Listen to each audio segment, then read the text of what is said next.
മരിച്ചവർ സംസാരിക്കാറില്ല എന്നൊക്കെയാണ് നമ്മൾ വിചാരിക്കാറല്ലേ?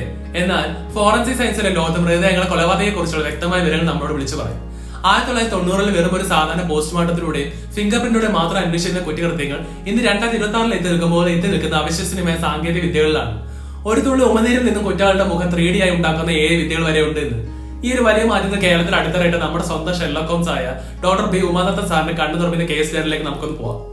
സാങ്കേതിക വിദ്യകൾ വളരെ കുറവായിരുന്ന 90കളിൽ തന്റെ മൂർച്ചയേറിയ ബുദ്ധിയും ശാസ്ത്രബോധവും ഉപയോഗിച്ച് ഡോക്ടർ ഉമാദത്തൻ സാർ തെളിയിച്ച കേസുകൾ സിനിമകളെ പോലും തോൽപ്പിക്കുന്നതാണ്. ഒന്നാമത്തെ ചാക്കോ കൊല കേസ് സുകുമാരക്കുറുപ്പിന്റെ കേസാണ്. കാറിനുള്ളിൽ കരിഞ്ഞുപോയ മൃതദേഹം സുകുമാരക്കുറുപ്പിന്റേതാണെന്ന് വരുത്തി തീർത്ത് ഇൻഷുറൻസ് തുക തട്ടിയെടുക്കാൻ നോക്കിയ വമ്പൻ സ്രാവുകളെ കുടിക്കിയ ഉമാദത്തൻ സാറാണ്. അക്കാലത്ത് ഇന്ത്യയിൽ തന്നെ ആദ്യമായി ഫോട്ടോഗ്രാഫി സൂപ്പർ ഇമ്പോസിഷൻ എന്ന വിദ്യ ഉപയോഗിച്ച് കൊല്ലപ്പെട്ട ചാക്കോയുടെ ചിത്രവും തലയോട്ടൊരു അടയാളവും മാത്തമാറ്റിക്കൽ ഒത്തു നോക്കി അത് കുറുപ്പല്ല എന്ന് അദ്ദേഹം തെളിയിച്ചു. രണ്ടാമത് തലയില്ലാത്ത മൃതദേഹത്തിന്റെ രഹസ്യം. പുഴയിൽ നിന്നും തലയും കൈകാലുകളും ഇല്ലാത്ത ഒരു ഉടൽ മാത്രം കിട്ടിയപ്പോൾ അസ്ഥികളുടെ തേയ്മാനവും പല്ലിലെ പുകയിലക്കറയും ശരീരത്തിലെ രക്തക്കുഴലുകളും പരിശോധിച്ച് ആളെ തിരിച്ചറിയും മുമ്പ് തന്നെ ഇയാൾ ഒരുപാട് പുകവലിക്കുന്ന 60 വയസ്സിലുള്ള ആളാണെന്ന് അദ്ദേഹം പ്രവചിച്ചു. പിന്നീട് പോലീസ് തല കണ്ടെത്തിയപ്പോൾ ആ പ്രവചനം 100% കൃത്യമായിരുന്നു. മൂന്നാമത് പാനൂർ സോമ കേസ്. 3 തവണ വെടിയേറ്റ് മരിച്ച ഒരു പോലീസുകാരന്റെ മരണം വലിയൊരു കൊലപാതകമാണെന്നാണ് പോലീസ് കരുതിയത്. എന്നാൽ വെടിയുണ്ടകളുടെ ശരീരത്തിൽ ചെറിയ ആഴവും ഗൺ പൗഡറിന്റെ സാന്നിധ്യവും അളന്ന് അത് കൊലപാതകമല്ല, വളരെ ആസൂത്രിതമായ ആത്മഹത്യയാണെന്ന് അദ്ദേഹം ശാസ്ത്രീയമായി സ്ഥാപിച്ചു. നമുക്ക് ഈ ഫോറൻസിക് വളർച്ച ലളിതമായ 3 വ്യത്യാസങ്ങളുടെ നോക്കാം. DNA പരിശോധന. 90ലെ ആഴ്ചയിൽ എടുത്തിരുന്ന DNA മാച്ചിങ് ഇന്ന് 2026 എത്തി നിൽക്കുമ്പോൾ നെക്സ്റ്റ് ജെൻ സീക്വൻസിംഗ് വഴി വരെ 2 മണിക്കൂറിനുള്ളിൽ പൂർത്തിയാകുന്നു.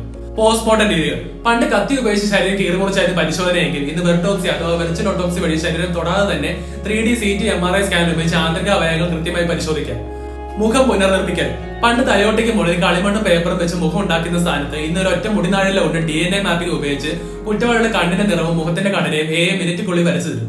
പണ്ട് ലാബുകളിലെ പരിശോധനാ ഫലങ്ങൾക്ക് മാസങ്ങളോളം കാത്തിരിക്കേണ്ടി വന്നിരുന്ന ഇന്ത്യയിൽ ഇന്ന് നാഷണൽ ഫോറൻസിക് സയൻസ് യൂണിവേഴ്സിറ്റിയുടെ വരവോടെ ലോകത്തെ ഏറ്റവും മികച്ച UK, ജർമ്മനി തുടങ്ങിയ രാജ്യങ്ങളുടെ അതേ വേഗത്തിലാണ് നമ്മൾ തെളിവുകൾ പ്രോസസ് ചെയ്യുന്നത്.